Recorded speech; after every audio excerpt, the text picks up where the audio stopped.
It's Thursday, April 19th, and I'm your host, Paula Hersey. On today's show, we talk with Town Councilor Jen Cullum about streetscapes, zoning, and an update on the work of the Homeless Committee. And Senator Julian Cyr has several important updates from the State House. Let's start with some news you can use. The season of construction continues here in the town of Barnstable with two new projects slated to start on Monday, April 23rd. Roadway improvements in Barnstable will be on Brentwood Lane and Bayberry Lane, Crosby Circle, Glenwood Avenue, and Highland Street in Centerville. Improvements include clearing back of brush, adjusting drainage structure, castings, sweeping the existing pavement, and overlaying new asphalt pavement road surfaces. Work crews will start promptly at 7 a.m. and run until 5 p.m., after which time traffic will be opened back onto both lanes of these roadways. The Village of Cotuit also has some roadway improvements on Anchor Lane, Mariner Circle, and Mooring Drive, starting April 23rd. Work is expected to be completed by May 18th, 2018, weather permitting. Vehicle access during construction operations will be restricted to one lane. Motorists are advised to seek alternate routes to avoid the construction work. As always, please slow down and use extreme caution when traveling through the road construction areas and follow posted safety signs. Jen Cullum, Barnstable Town Councilor, joined us for an update on the tongue-twisting C Street Streetscape project, a field trip for some town councilors, and how the Village of Hyannis is looking to define their future.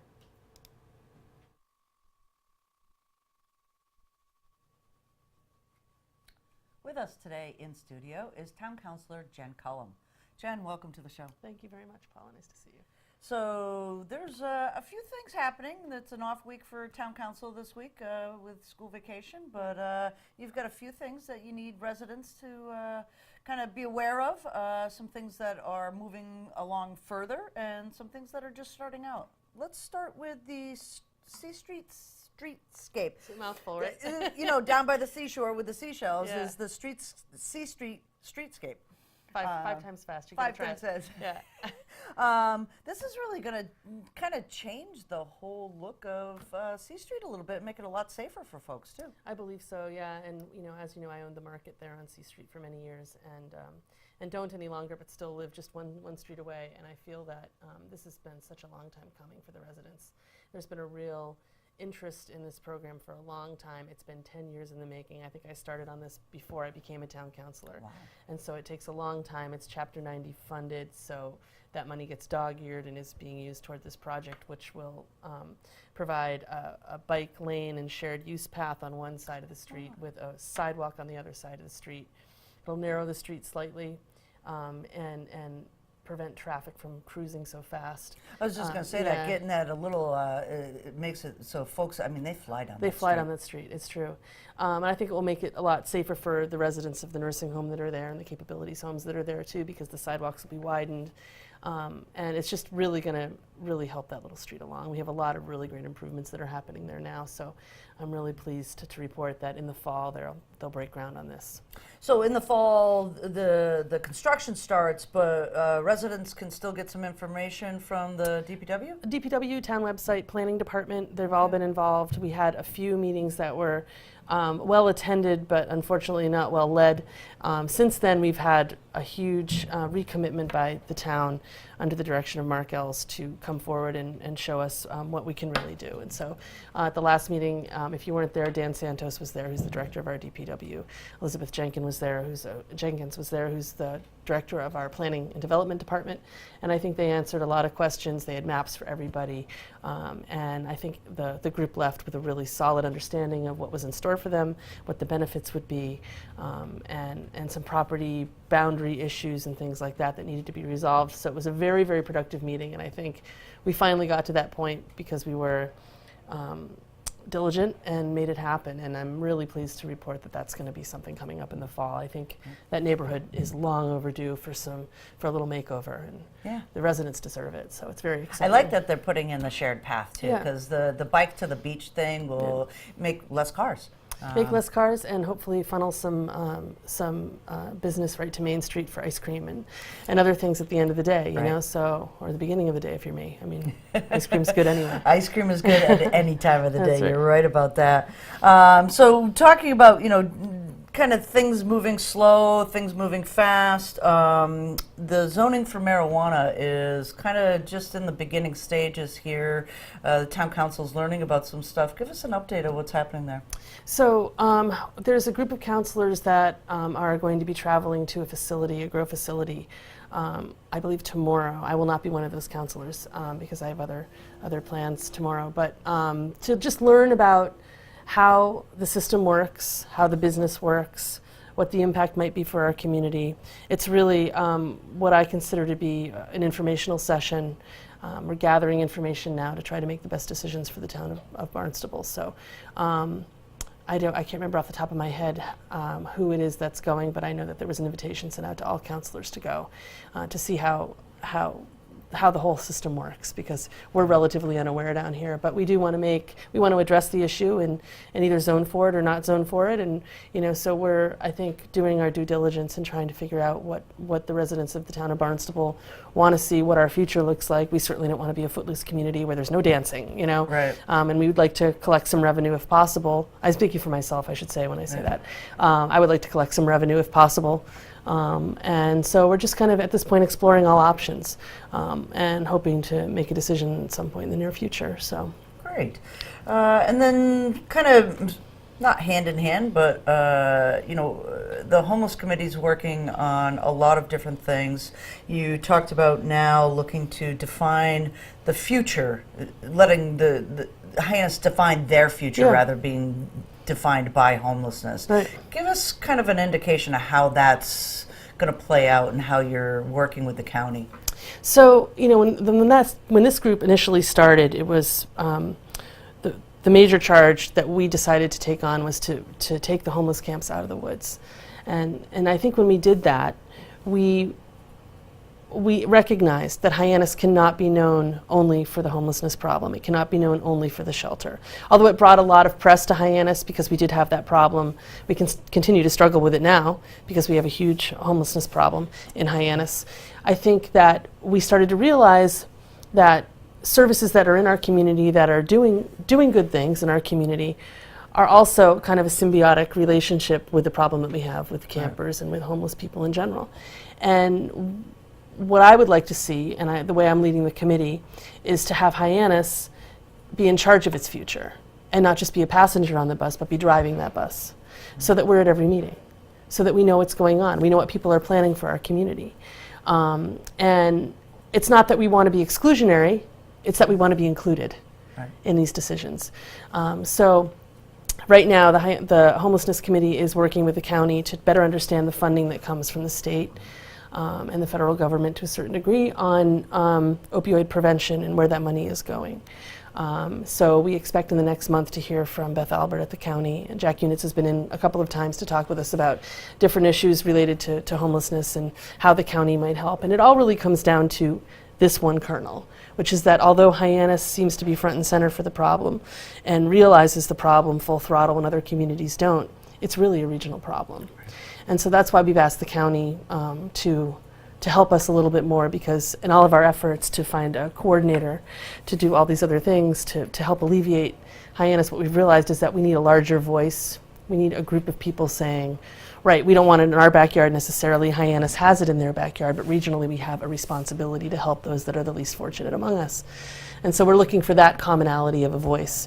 And I think we found a very reasonable and solution-oriented leader with Jack Units. I think that he's great for the county, and I'm really looking forward to more conversations with him and helping us kind of, work through what's become really a morass of confusion and find what solutions we could plug and play to help. With his experience in Brockton and Fall River, I think they're invaluable. And we have very clear heads on the committee now. John Flores has joined us, which is great. Will Crocker still sits in as our state rep now that he's no longer a counselor. And I think we're starting to get the traction that we need to be able to say, okay, Hyannis has this envisioned for itself. How can we work together to make that happen? If you look at HAC now, under the direction of Elisa Galazzi, they're talking about workforce housing for the first time since I've been a counselor. Right. So we're making strides in the right direction. Hyannis just can't be the seat of all of it, Right. So I think we're really working in the right direction. And although now we see that there's been some change in the community impact unit, Jen Ellis has moved on, Jason Sturgis has moved on, because those positions are incredibly intense. Yeah. And I'm thankful that they're getting a break. So we see a change of leadership there that will also kind of, shake up the ground a little bit, and we'll see where we can. It's good to change. It's good to change and reevaluate. So that's kind of where we're looking at on that. But really, the ultimate thing for me is and has always been that Hyannis needs to be at the table to decide its own future. It can't just be pushed around. Right. Yeah, well, the problem is so complex. Yes. As you say, workforce housing is part of that, but there's also, this incredible density issue around this as well, of trying to create housing. And then, as you said, the opioid crisis, where is the money going from the county and from other agencies in helping alleviate some of that homelessness as well? And is alleviating the pressure on Hyannis Right. part of the goal? Because that needs to be part of the goal. Right. Because Hyannis can't crumble under the weight of services and agencies that are making decisions for us. That can't be. Right. And I think we've drawn the line in the sand with that, and we have very active participation from Mark Ells, our town manager, and also Ruth Weil. And we have very committed people that are working on the problem. And it's slow going for sure. And a lot of it, for me, is perception. I mean, it's that, Hyannis has always been the last stop on the bus, but in reality, Hyannis has been the only stop on the bus. That's really the problem. And so we have to change this perception. And the committee, I believe, started in the very beginning by trying to redefine what Hyannis is now, was, and wants to be, and then building that from that foundation of what it wants to be, and kind of moving the rotten sills of the building aside. We don't want that. That's not for us. We're not going to embrace that. We're going to embrace this. I'm not saying we can't be part of the solution. We want to be. We've never said no. We want to be part of the solution, but it can't be at the expense of all of our businesses, all of our neighborhoods, all of these other things. So we had a bill 3881 at the State House that failed or went into committee indefinitely, and I believe there's an update coming from Will Crocker on that. And that was a bill that would have allowed the town of Barnstable to zone programs using the Dover Amendment out of R1 residential neighborhoods, which would have saved our neighborhoods. And unfortunately, it didn't have the traction that it needed. So I think we're reaching out, to other communities that maybe suffer under the weight of these things too, like Lowell, like Springfield. There's lessons to be learned from other communities. Exactly. And I know it's the third rail, but my responsibility is to the people. My responsibility isn't to anything but the people. And so, I think it's important that we examine these things, because it turns out that the absolute worst reason to do anything is because it's always been done that way. If you're not constantly re-examining, then you're not answering the need that's in your community and the requests of the people, which is my job. So. Well, the community thanks you for your passion and for your diligence in all of these matters. Thanks again for being with us, Thank you. It's Jen. so nice to see you. Yeah, and congratulations on your new job. Thank you. Yeah, good. I sat down with State Senator Julian Cyr to discuss some changes on Beacon Hill. We discussed addressing wastewater concerns on Cape Cod and a new short-term rental tax making its way through Beacon Hill.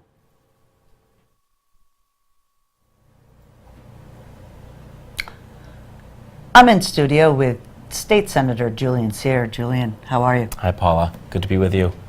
So, hard few days here for Cape Cod. These have been really hard days for Cape Cod. Yes, for Yarmouth and for Barnstable, but across the region, certainly mourning the loss of Officer Sean Gannon. Just a horrible, tragic incident. And I think we're all still very much reeling from that. Today we're taping earlier was the funeral, and we had it was just an incredible show of support from law enforcement, certainly folks in state service and the governor and attorney general, and down the list. But it's still pretty tough. But especially for folks here, certainly in the Mills in that neighborhood, and the Yarmouth Police Department and how tight knit our communities are here, right? Right. And you really realize that about how close we all were, either to Officer Gannon or to his wife Dara. That's it's been a tough week, but you try to show up, and I think what's just important is that at this moment you pay your respects, Right. you make sure that the family feels really supported. Yep. And then there's other considerations, but I think first we've got to really pay our respects. Yeah, I think the show of support throughout Cape Cod this past week has been enormous. I would use the word unprecedented. Yeah. I think Something like yeah. this has not hit us for a really long time. We haven't Yeah. had something like this. That was a tragedy that just literally crossed every line Yeah, that there yeah. was. And I hope we never do Exactly. again. It definitely it's. Right. I was talking to the members of the select board in Yarmouth, and they were saying it's like you never want this to happen, and once you go through Right. this, you never. Right. You never want your community to go through that again. But I mean, there's some big unanswered questions I think that we're going to get to, and our legislative delegation, which is very close. Tim Whalen, Will Crocker, and I, and the whole delegation really. I think we'll have some conversations. I think specifically looking at why this clearly very dangerous individual who had so many counts against him, why he was out in society. But we're gonna look to take a look at that and try to answer some of those questions, in appropriate time. Right. But I think those are important. Those are questions I certainly have. I think a lot of folks have, and that we need to get to. Right. But first we need to pay our respects to Officer Gannon and to his family, and just really, and I think also too, especially for this police department, really. Giving them the time and the space to heal. This is a very traumatic Right. event. And they handled it, across the board. This was a multi-agency Yep. event. Yep. They handled it, just all the logistics. I can't imagine. We've had well over 5,000 people travel onto Cape Yep. in the last 24 hours. And the logistics of lodging them, all the restaurants have stepped up to feed them. All the lodging areas have, offered free rooms Yeah. to all the law enforcement people that came to pay their respects. So, we'll move on. We are Cape Cod strong, Yep. and at this point, all of our feelings are with their family and Absolutely. hoping that they heal. Yeah. So there's other news on the state Beacon Hill. You got some stuff into committee. We've got the short-term Yep. rental bill. So yeah, this is kind of the time of year where we're kind of in the home stretch, right? The legislative session ends July 31st, and so there's a lot of activity. Something that's been a real priority for this region for a long time has been expansion of room occupancy, just from a pure fairness perspective, right? Hotels and motels have been paying this tax. If you're a short-term rental, you're an Airbnb or another rental, you haven't been. And so actually the House and the Senate both passed legislation in recent weeks that is going to establish this. We've got different versions. The House version is much more complicated and involved. Essentially, it's trying to respond to concerns that they have in cities like Boston, right, where you see a lot of, you have someone who goes and maybe purchases a brownstone, which would have been 4 or 5 apartments, and it's turned into Airbnbs. Right. We don't really have that concern down here. The Senate version is much more simple. It basically says, look, you're renting a room for a night or a week, whether it's in a motel or an Airbnb, or you're renting a home, this excise is going to apply. And so I think it's something that a number of towns have prioritized, specifically because they get a local option from that. So there's a 2 to 6% local option. Here in Barnstable, you're at 6%. Yarmouth is at 6%. Provincetown is at 6%. Most other communities in the Cape are at 4%. But that's going to be a significant chunk of change that'll come to the municipality. Probably the largest kind of infusion that we'll see anytime soon. From a local aid perspective. So I think that's why it was a real priority. And so now it's in a conference committee. Those details have to be ironed out. The good news is Representative Sarah Peak, who represents the Lower Cape, She's actually on the conference committee, so we're going to really have the Cape it will be strongly represented, and this should be completed by the end of the session. Right, and some of that local tax can go for infrastructure. Of course, and that's one of the more important things I think that comes from using this tax as a local option. This excise tax is the ability to fund projects that have really literally been put on the back burner for years. Yep. There's not been the money. There's been cuts over the years in local funding and local aid. So this may help shore up some of those infrastructure roads and Yep. sidewalks and it defrays the cost from property taxpayers. Right. Right. Which everything in this state, how it works municipally is it's all on the backs of property taxpayers. And there's another piece in this room occupancy bill that the Cape delegation was able to get in there as it relates to infrastructure, and it's a really big deal around wastewater. So we're excited about that as well. All right, talk a little bit about the wastewater. Yep. This is one of those things that, I guess you'd call it the elephant in the room on Cape Cod, Yeah. right? We know it's a problem. We kind of go about our business. The commission's been working on some plans. Some towns have been doing their little areas. But as a region, we really need to tackle this together. And we've got a $4 billion problem. We're under court action. And you have to address the problem, given just how we share our estuaries and our water bodies, it has to be dealt with in some sort of coordinated fashion. So of that $4 billion problem, what I've been really focused on, and the whole delegation's been focused on, is, all right, how do you get some state support for this, right? So if we have to just pay $4 billion in the backs of property taxpayers, you're probably talking about almost a doubling of property taxes or a betterment that's really, really burdensome. Folks are already struggling to eke out a living here. Yep. So how do we get some state support? And in both the House and Senate version, what we do is we propose to establish a Cape and Islands Water Protection Trust. This would be a subset of the existing state revolving loan fund program that's administered by the Treasurer's Office. Okay. So we don't create a new bureaucracy. We use existing resources and staff. And this would be a place where we're able to pool resources to help fund wastewater projects across the region. Yes, here on Cape Cod, also on Nantucket and Martha's Vineyard, who also have the same problem. And how we fund that is in part through room occupancy. So we add a 2.75 surcharge onto the room occupancy across every town. That's going to generate millions of dollars, which again is going to help pay for wastewater. And also too, what it does is it kind of targets part of the reason why we have a $4 billion problem and not maybe a $2 billion or $1 billion is because we have to build infrastructure for all the people who are here in our busiest weeks and our busiest days. Right. And so this is a way for the people who come to the Cape to contribute to it. Something to keep it beautiful. To keep it beautiful, to keep, and I think of Wendy Northcross at the Cape Cod Chamber saying, look, if I don't got clean water, I don't have anything to sell. And so, this is something the Cape Cod Chamber has supported, environmentalists. The Association to Preserve Cape Cod has called this the single biggest piece of legislation that we've gotten done for the Cape in the last 20 years.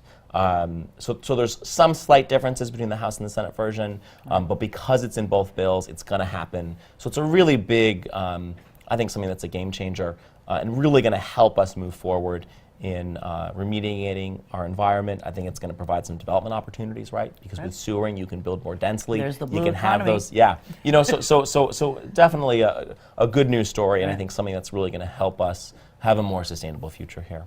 Well, that's good news on a solemn day, a very but sad day, yes. at this point, we're going to look for that stuff to move forward in Beacon Hill. And your next update, hopefully, you'll have all the answers and to say, "Hey, I don't here's know about the money," that, right? but yeah, we aim, but and welcome to you and congratulations to you. Thank you, I position. appreciate it. Yep. Now here's a look at our community calendar. Do you want to celebrate Earth Day in a tangible way this weekend? Well, here are two events that are sure to make our world a better place. The first one, join the Massachusetts Beach Buggy Association at Sandy Neck Beach Park and lend a hand at the Spring Beach Cleanup. It's Saturday, April 21st, 9 to noon. Activities will include trash pickup and dune fence installation.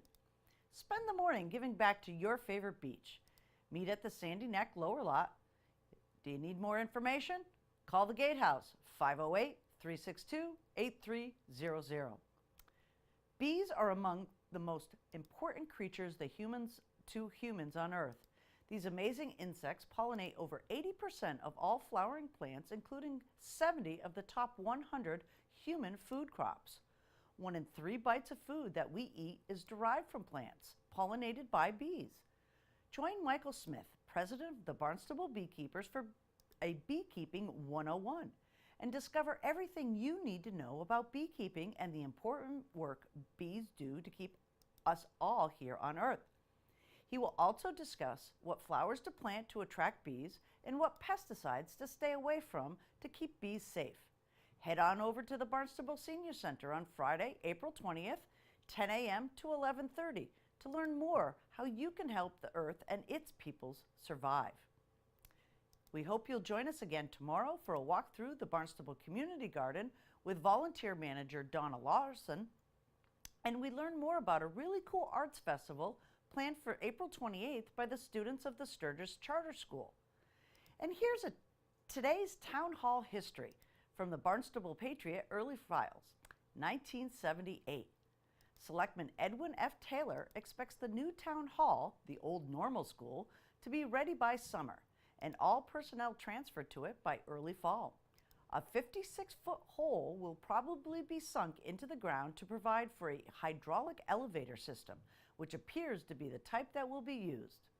I'm Paula Hersey, and thank you for watching Barnstable Today.